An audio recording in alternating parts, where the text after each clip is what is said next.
Friends, आज हम लोग करने वाले हैं जो है नेक्स्ट वीडियो। ये है आपका टेंस। आज हम लोग टेंस शुरू करने वाले हैं। तो टेंस में आपको पता है फ्रेंड्स, जो टेंस होते हैं वो आपको पता है। टेंस का मतलब होता है काल। हिंदी में आप लोग काल जानते हैं, ठीक है। हिंदी में आप लोग क्या जानते हैं? काल। और टेंस एंड टाइम ऐसे सुने होंगे, टाइम एंड टेंस। इससे पहले आपका क्या होता है? टाइम होता है, ठीक है। टाइम एंड टेंस इस तरीके से कहते हैं, टाइम एंड टेंस। इसका मतलब आप लोग को समझ में आता होगा कि टाइम और टेंस। तो टेंस क्या होता है फ्रेंड्स? तो टेंस आपका होता है, क्या होता है? ए फॉर्म ऑफ वर्ब होता है, यानी वर्ब का फॉर्म होता है, वर्ब का क्रिया का रूप होता है। क्या होता है? क्रिया का रूप होता है। और टाइम क्या होता है? तो टाइम आपका एक समय है। तो टाइम क्या होता है फ्रेंड्स? जैसे हमने टाइम को अगर करते हैं तो क्या हो गया आपका? टाइम तीन तरह, मतलब तीन कैटेगरी, जैसे पास्ट, प्रेजेंट, फ्यूचर, इस तरीके से। अगर हम बात करें तो फर्स्ट में प्रेजेंट, सेकंड में बात करें तो क्या होगा? सेकंड में तो पास्ट, और थर्ड में क्या होता है? फ्यूचर।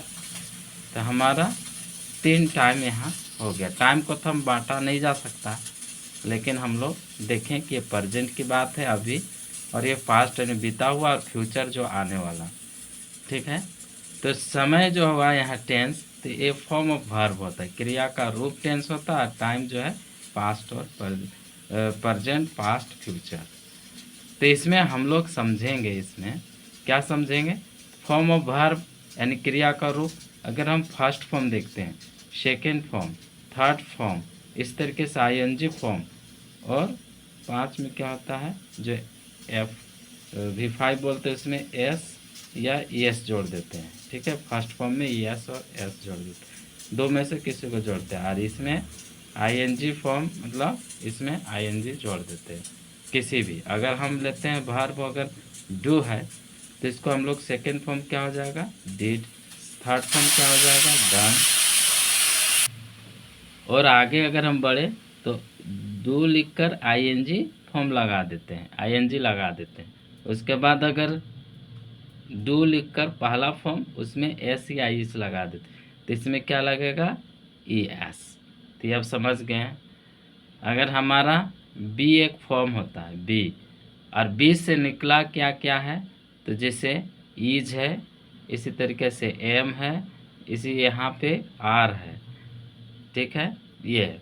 अगर हम पास्ट की बात करें तो बी के बाद जो पास्ट होता है उसका क्या होता है? वाज होता है। और इससे आगे बढ़ेंगे तो थर्ड फॉर्म बीन होता है। और फोर्थ में अगर करें तो बी का आईएनजी लगा देते हैं। और थर्ड में अगर बात करें तो नहीं, फिफ्थ में तो हमारा फिफ्थ ये होता है, यानी ईज होता है, ठीक है। इतना आपको समझ में आ गया।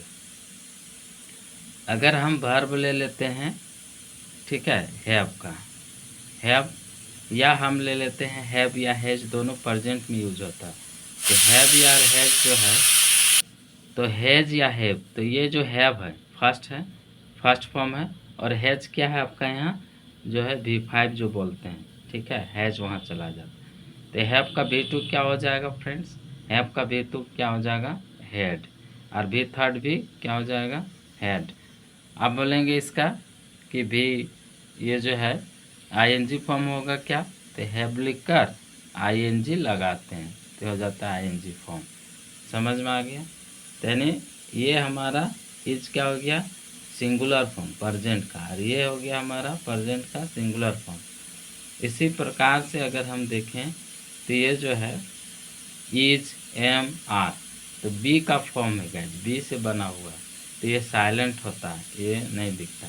जब हम लोग यूज करेंगे तब हम लोग बोलते हैं कि सब्जेक्ट अगर आई है तो एम लगा देते हैं, अगर ही है तो हम लोग सिंगुलर यानी इज लगा देते हैं, और यदि एक से ज़्यादा है तो आर लगा देते हैं, ये हो जाता है, ठीक है। तभी हम लोग ये देखेंगे। तो प्रेजेंट ये हो गया, और ये हमारा पास्ट हो गया, फ्यूचर।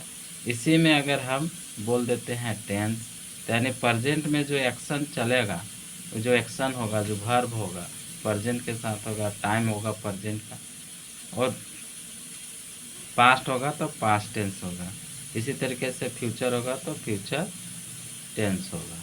ठीक है, फ्यूचर टेंस, ये हमारा रहा टेंस के कैटेगराइज। तो अगर हम बात करें यहाँ पे फ्रेंड कि देखिए कि हमारा पहला होता है इंडेफिनिट, जिसको हम लोग सिंपल भी बोल सकते हैं। ठीक है, सिंपल या इंडेफिनिट, इसको हम लोग सिंपल भी बोलते हैं, सिंपल। ठीक है, टेंस, इंडेफिनिट टेंस। अगर हम दूसरा बोलें तो दूसरा होता है कंटिन्यूअस। ठीक है, कंटिन्यूअस। अगर सेकंड इसका थर्ड बोलें तो थर्ड होता है परफेक्ट। ठीक है, और फोर्थ बोलें तो ये क्या होता है, दोनों मिलाक होता है, यानी कंटिन्यूअस और कंटिन्यूअस, है ना, परफेक्ट कंटिन्यूअस। ये पहले आ जाएगा, यहाँ आ जाएगा, तो ये बोलते हैं परफेक्ट कंटिन्यूअस। ठीक है, तो हमारा एक टेंस, दूसरा, तीसरा और चौथा, 4 हो गया। यानी हमारा 4 तरीके से काम होता है, 4 काम है। एक पहला काम, दूसरा काम, तीसरा काम, चौथा काम।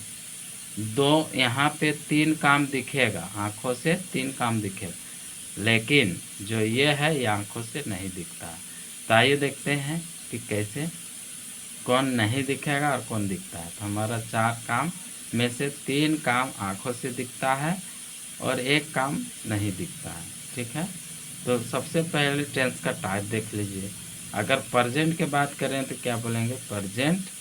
ठीक है, सिंपल प्रेजेंट टेंस या प्रेजेंट इंडेफिनिट टेंस। अगर हम बात करें प्रेजेंट की तो प्रेजेंट कंटिन्यूअस। अगर बात करें तीसरा तो प्रेजेंट परफेक्ट, चौथा तो प्रेजेंट परफेक्ट कंटिन्यूअस टेंस। इसी प्रकार पास्ट का भी, इसी प्रकार फ्यूचर का भी। तो हमारा यहाँ कितना हो गया, 4 इसका, इसका 4 और इसका 4, तो टोटल हमारा कितने हो गए टेंस, 12, 12, 12। तो सारे को एक एक करके हम लोग पढ़ेंगे। ठीक है, इधर एक्शन वाला, अगर एक्शन किसी हो जाता है तो हम लोग इसमें करेंगे। तो आज हम यहाँ से शुरू करेंगे। आज हम लोग देखें कि 4 हमारा ये प्रेजेंट का होता है, 4 पास्ट का, फ्यूचर का 4, टोटल 12 हुआ। तो इसी तरीके से हम लोग नेक्स्ट में हम लोग पढ़ेंगे जो है पहला टेंस प्रेजेंट इंडेफिनिट टेंस का, यानी प्रेजेंट इंडेफिनिट या सिंपल प्रेजेंट टेंस का। ठीक है, थैंक यू।